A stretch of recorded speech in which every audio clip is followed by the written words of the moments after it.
So with the work breakdown structure, this is like the end of the road in that sense, of scope management. Once you come to the work breakdown and preparing this work breakdown, normally, like I said, we do not want to be doing more than 3 or 4 layers in the work packages, you see.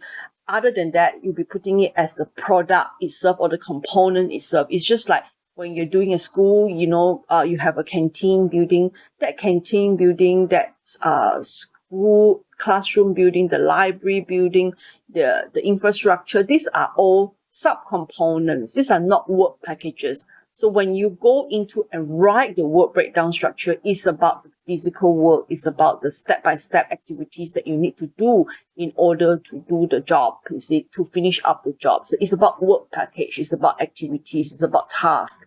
So with that work itself, we want to break it down to not more than 4 layers. That is what I always recommend for my students. So creating WBS is one of the most important elements. So this is actually defining the work of the project. See? So it will give a very clear, good picture of the project. So from product breakdown, we're coming into project breakdown. From project breakdown, we'll be looking into work breakdown. So project breakdown is like the work package. The work breakdown is the activities itself, work activities itself. So this, again, it will define the project. It will define the scope very clearly in that way. This is one of the good ways of actually defining the scope of the project. So there are many examples of how we do work package breakdown, and then deliverables to activities and all that. So yeah, I mean, like, you can follow this, and I also have another set of examples that will show you what the work breakdowns look like and how you can do the work breakdown. I mean, like, samples of the work breakdown. So these are all sorts of different types of breakdown that is available depending, because project management is not only for construction. There are many type of breakdown. It can be for product, it can be for programming, it can be for even procurement, organization. So we can always do different type of breakdown. But the main thing here that I want to cover is the concept of value engineering. So I will have 3 recordings on value engineering. So we do, especially when we do the scope definition, this is a very important point when we start to do value engineering.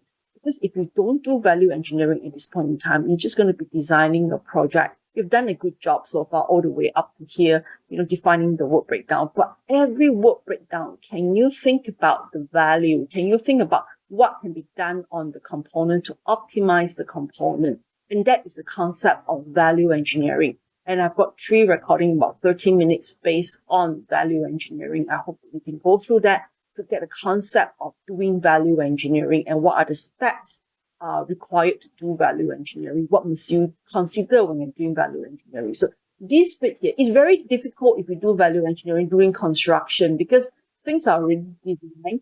And when you do it during construction, it's considered as a variation. It's no more value engineering. It's too late, to change at that point in time. So the best is before, when you're designing the scope, when you are thinking of the design, you do value engineering. It has to be at the same time, even a bit earlier when you are actually doing the preliminary design of the scope and the work package. These are the time that you should be thinking about which component can be reduced without reducing the performance, which component can be uplifted the performance without increasing the cost by too much.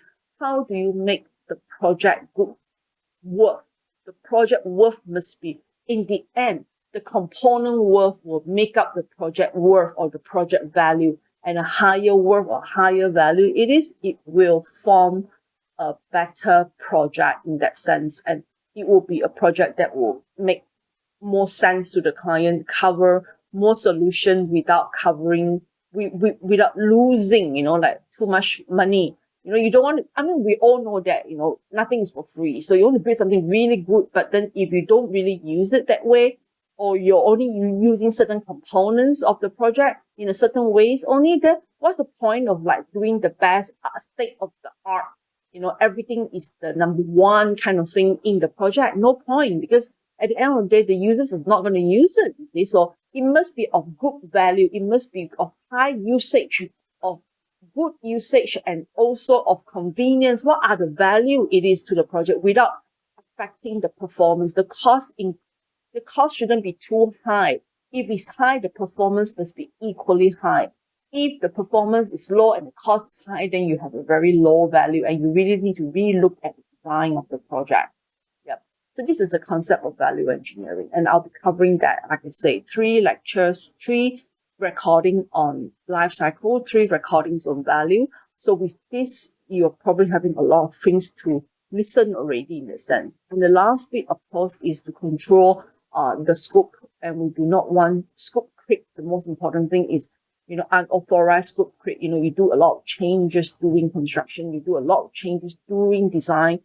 Design changes is still not too bad, but once you design finish and you see that there's a lot of problem and you have to keep going back to redo it, then that is where the problem will comes in. The scope will change, you see. So we try to control that. And there's many ways of controlling. This is usually during construction site management, design management, and how design will actually impact the final quality of the product, and how the design will also impact the scope of the product.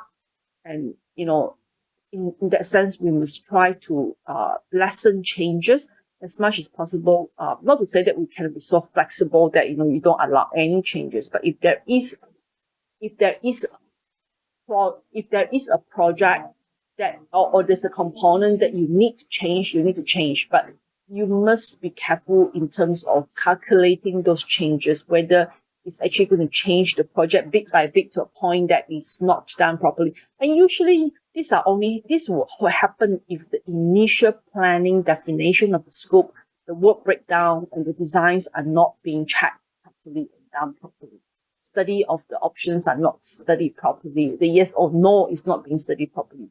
Screening is not done properly. These are usually the case because you're not actually solving the problem or fulfilling the issues, you see.